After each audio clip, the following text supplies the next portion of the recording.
I'm going to demonstrate our Atari 2600 that we've now listed on Etsy. It has the original power adapter, and you'll notice that I'm plugging this into a surge protector as I would with any older electronic. We assume that this model is perhaps from 1980 based on the fact that the console for this Atari 2600 is not the wood grain version that we know from the 70s, the first and perhaps second generations that spun off of Sears Telegames.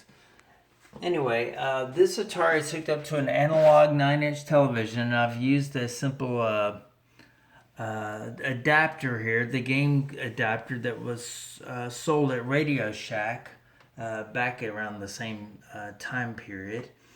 And I've got it plugged into the television here by simply plugging in the male piece into the female port of the television.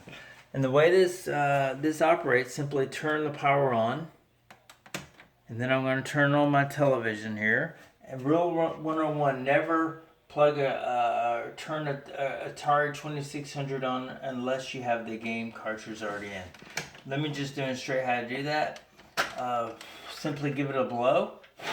A little quick blow, just blow off any fuzz or debris.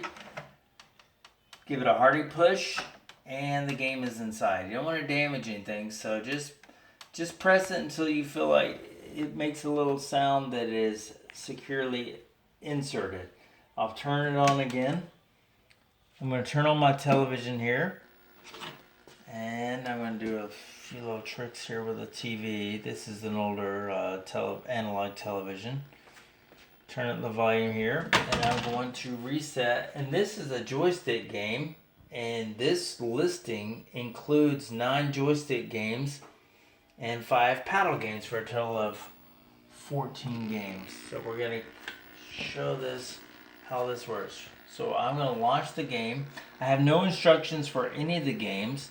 I'm simply going on memory that's now 40 plus years ago. And you can see this is the famous Donkey Kong.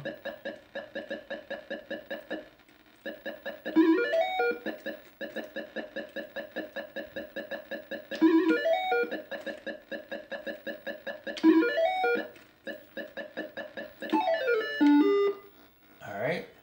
Now I'm going to stop, turn it off for a second, and we're going to switch gears here. So I'm pulling out the cartridge. Notice again, it is in the off position, and I'm going to switch to a paddle game. In this case, Super Breakout.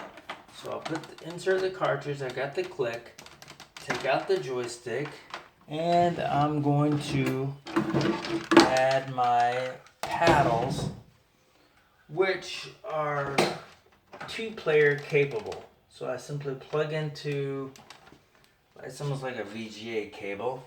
I'm going to go ahead and turn it on. Turn on my television and see what we can do with this. Now, one thing I've noticed, and it could have to do with the age of the game system, is that the game select it's a little tricky. So it's not stellar, it's not performing in a stellar fashion, because we should be able to select different variations here. So I've chosen option 8, which is 1 player.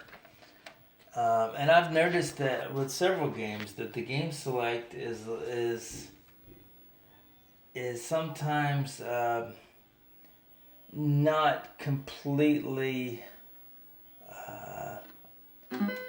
performing as expected.